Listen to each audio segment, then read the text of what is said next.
여러분 안녕하십니까? 시편 24편 말씀 중심으로 드리겠습니다. 1절의 말씀을 보면 땅과 거기에 충만한 것과 세계와 그 가운데 사는 자들은 다 여호와의 것이라 말씀하셨어요. 만물이 다 하나님의 것이라고 말씀이죠. 창세기 1장을 읽어보면 왜 하나님의 것인가에 대한 말씀이 있습니다. 하나님께서 없는 가운데서 창조하셨기 때문에 하나님의 것입니다. 그리고 그 가운데 사는 모든 생명체들, 모든 사물은 하나님의 것입니다. 나의 것이라고는 사실 없습니다. 하나님의 것으로 사는 것입니다. 우리 안에 뼛속 깊이 스며들어가 있는 사상, 내가 주인이다라고 하는 것이 있습니다. 진리가 되시는 하나님 앞에서 진리를 우리가 알아야 되겠죠? 어느 것이 내가 좋아하느냐, 어느 것이 내 마음에 드느냐가 중요한 것이 아니고 어느 것이 진리냐, 어느 것이 거짓이냐, 이것이 중요합니다. 창세기 17장, 18장에 읽어보면 하나님께서 나이 많은 아브라함에게 말씀하십니다. 이제 100세가 가까이 오는 나이 많은 아브라함에게 내가 아들을 낳게 해주리라. 하나님이 그렇게 말씀하십니다. 사실 아브라함이 아들을 얻기를 얼마나 원하였어요. 하나님께서 내가 아들을 낳도록 내가 너에게 그렇게 복을 주겠다고 말씀하십니다. 그런데 17장과 18장에 읽어보면 그렇게 하시겠다고 하시는 하나님의 말씀을 듣지만 그 말씀을 받아들이지 못하는 것이 있습니다. 죄로 말미암아 물들어 있는 사상. 그 사상이 하나님의 말씀을 받아들이지 못하게 했습니다. 어떠한 방법으로 못 받아들이게 했습니까? 생각입니다. 이제 나와 나의 부인 사라도 늙어서 아이를 낳을 수 없는 죽은 몸과 같은 몸이기 때문에 이제는 아이를 낳을 수 없다라고 하는 생각, 지식, 그것이 하나님께서 알려주시는 말씀을 받아들이지 못하게 했습니다.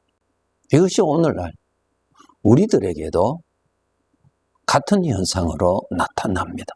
우리 믿는 사람은 하나님이 알려주시는 것을 믿을 것인지 죄에서 나타나는 그 생각의 사상을 믿을 것인지 아브람과 사라도 그 둘 중에 하나를 선택해야 했듯이 오늘날 우리들에게도 똑같습니다. 어느 것을 믿어야 되겠습니까? 하나님의 말씀은 이해가 될 수가 없고 하나님의 말씀은 나의 생각과 나의 사상으로 나의 육신의 지식으로는 받아들일 수가 없지요. 받아들일 수 없어요.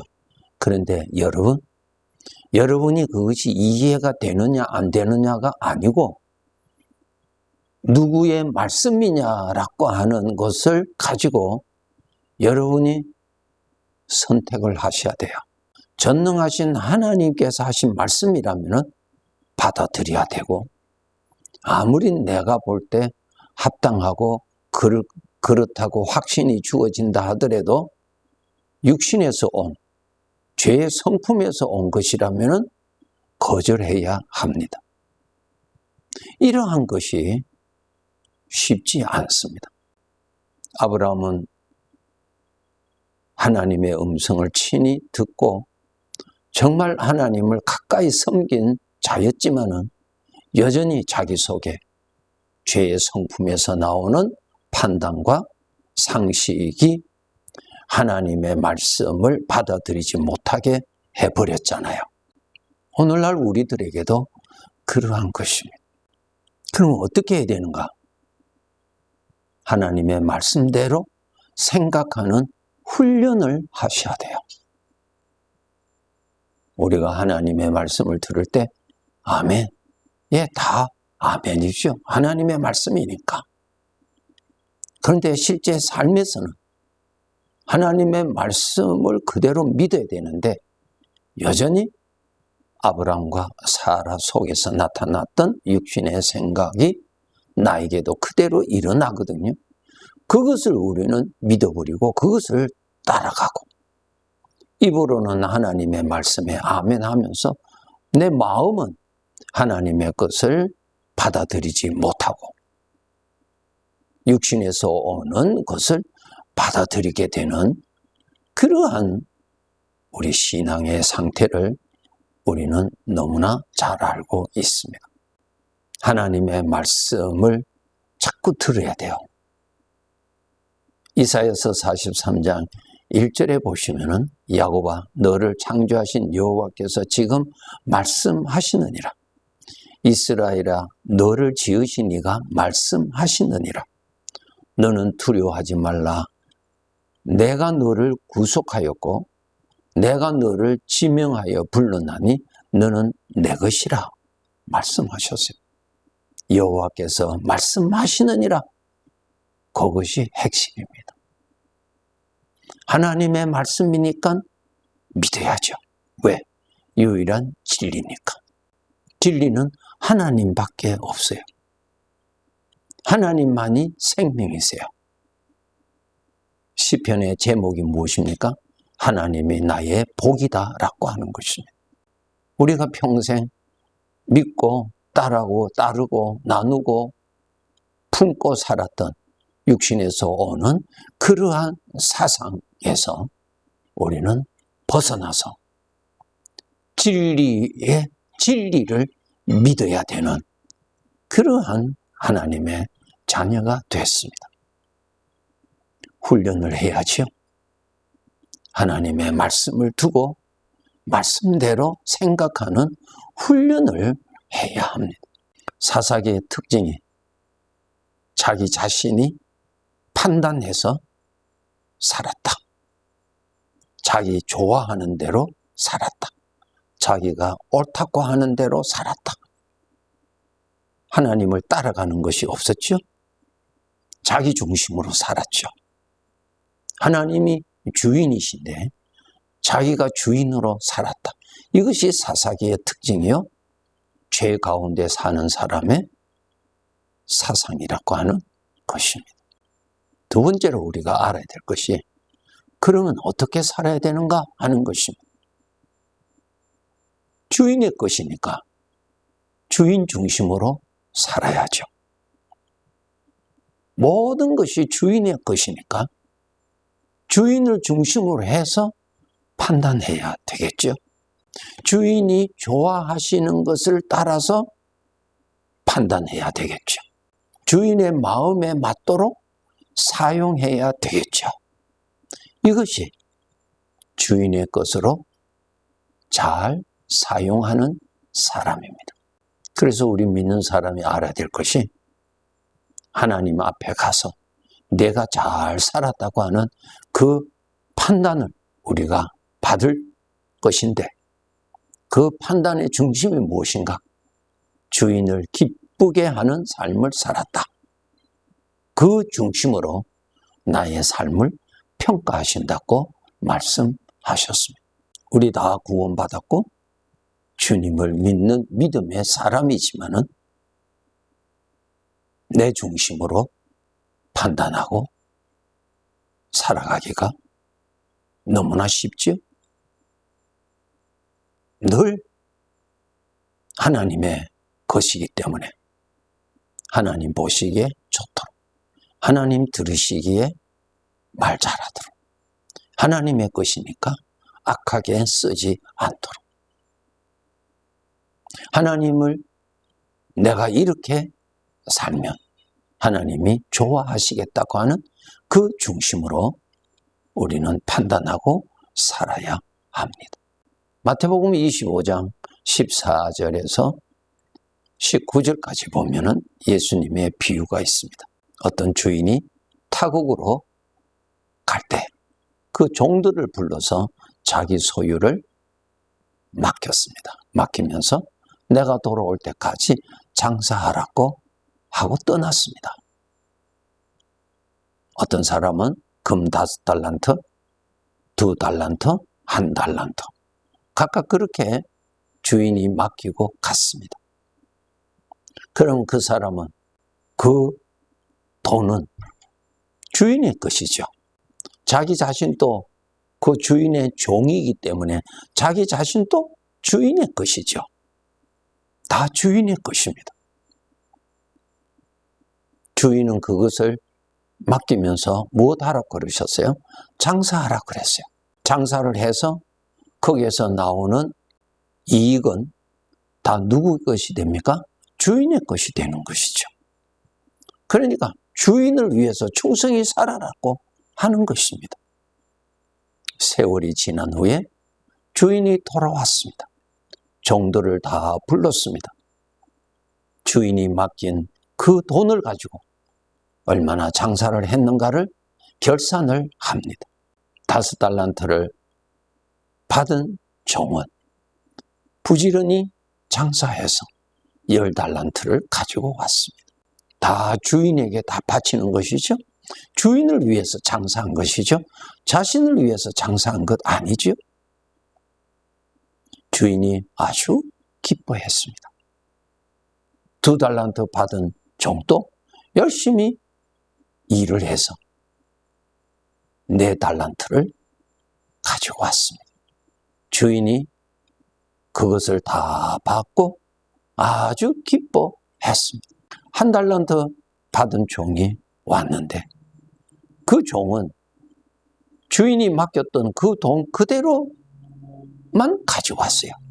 그 말은 무슨 뜻이에요? 그 종은 주인을 위해서 그동안 살지 않았다는 뜻입니다. 즉 자기 중심으로 살았죠. 장사 안 하였으니까 편하게 살았죠. 결과가 어떻게 됐어요? 그 1달란트 받은 종, 주인을 위하여서 땀 흘리지 아니한, 헌신하지 아니한 그 종은 그대로 내어 쫓아 버렸습니다. 불행이죠. 자기 속에 있는 육신의 판단이 자기에게 유익을 준 것이 아니라 자기를 비참하게 불행한 자로, 버림받는 자로 만들어버렸어요. 내가 왜 주인을 위해서 살아야 하는가? 나는 나를 위해서 살아야 되겠다. 그래서 그는 장사하지 아니하고 잘 놀고 잘 쉬고 살았어요. 그렇게 하게 한 사상이 뭐예요? 죄의 성품에서 나온 판단이지요. 그 판단은 자기에게 유익을 주는 것이 아니고 자기를 불행하게 하는 나의 대적의 소리라고 하는 것입니다. 이것을 우리 성도들이 알아야 됩니다.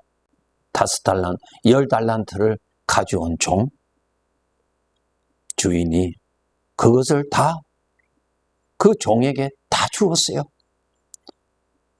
2달란트를 가지고 4달란트를 주인에게 되돌려 준 그 종에게도 금 4달란트 모두 다 그에게 다 주었어요. 여기서 우리가 알아야 될 건 무엇입니까? 주인을 위해서 열심히 산 것이 결과적으로는 자기를 위한 삶이었다고 하는 것입니다. 이거 우리가 알아야 됩니다. 내가 주인이라면 나를 위해서 열심히 사는 거 당연하죠. 그런데 내가 주인이 아닙니다. 이 만물이 다 하나님의 것이요. 만물 가운데 사는 모든 생명체도 창조하신 하나님의 것이요. 그 가운데 사람도 하나님의 것이요. 그 가운데 나 자신도 하나님의 것입니다. 우리도 이 세상에서 나름대로 살지만은 이 삶이 끝나면은 주인 앞에 가서 결산합니다. 어떠한 결산? 주인이 맡긴 것을 가지고 주인을 위하여서 주인이 기뻐하시는 대로 잘 사용했는가, 잘 살았는가 판단합니다. 오늘 하루 사는 시간도 내가 돈 주고 산 것이 아니기 때문에 내 것 아닙니다. 주인의 것입니다. 주인의 것임을 하나님의 말씀을 읽음을 통하여서 또 정신 차리고 또 바르게 알고 또 올바른 믿음으로 살도록 항상 그렇게 해 주어야 합니다. 그렇지 않으면은 주일날 교회 가서는 예배할 때는 하나님의 것이라고 인정하고 찬양을 올리지만은 삶의 현장에 와서는 주인 중심으로 사는 것이 아니라 내 중심으로 살아가게 됩니다. 주인의 것을 가지고 주인을 위하여서 살아가도록 그러한 삶을 쌓아가야 합니다. 언젠가는 우리가 이 세상에서의 삶을 마감하게 되지요. 주인이 부르시는 그날이 나에게는 마감의 날입니다. 내 것은 하나도 없습니다. 다 주인의 것입니다. 주인이 맡겨주신 것, 오늘도 주인 중심으로 생각하고 살아가도록 하나님이 인정하시는 영원히 썩지 아니하는 영광이 되는 그러한 삶을 쌓아갑시다. 네, 감사합니다.